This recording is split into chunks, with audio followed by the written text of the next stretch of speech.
Cette vidéo pour expliquer comment trouver les diviseurs d'un nombre. Alors tout d'abord, rappeler ce qu'est un diviseur. Donc un diviseur, déjà c'est pour les nombres entiers. C'est un nombre par lequel on peut diviser. Et dans ce cas-là, la division donne comme résultat un nombre entier. Par exemple, si je prends la division 15 divisé par 5, ça veut dire que cette division que j'ai fait par 5, ce nombre 5 est un diviseur de 15, parce que le résultat de la division était un nombre entier. Maintenant, en pratique, quand on cherche des diviseurs d'un nombre, plutôt que de chercher des divisions, il est plus pratique de chercher des multiplications. L'idée, en fait, quand on nous donne un nombre, si on cherche les diviseurs, on va en fait chercher toutes les multiplications qui sont possibles pour ce nombre, et ce sont les nombres qui formeront ces multiplications qui seront les diviseurs. Par exemple, donc pour cette consigne, trouver tous les diviseurs de ces nombres. Pour 45, avant de trouver les diviseurs, je vais chercher des multiplications. Alors, qu'est-ce qui fait 45? Je connais 9 fois 5. Ensuite, je connais 45 fois 1. Si je cherche un peu plus, je peux également trouver 3 fois 15.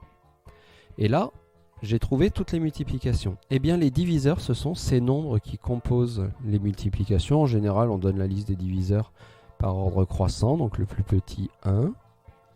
Ensuite, le 3. Ensuite, le 5. Ensuite, le 9. Ensuite, le 15. Et ensuite, le 45. Voilà, donc pour trouver cette liste de diviseurs, j'ai cherché toutes les multiplications qui sont égales à 45. On réexplique la même chose pour 100. Quelles multiplications valent 100? Alors déjà, la plus simple, 100 fois 1. Après, j'ai 10 fois 10. J'ai par exemple 50 fois 2. Je vais en mettre d'autres en dessous, par manque de place. Je peux faire 25 fois 4. Je peux faire 20 fois 5. Il me semble que là, on a à peu près tout. Et ensuite, il ne me reste plus qu'à récupérer tous ces nombres.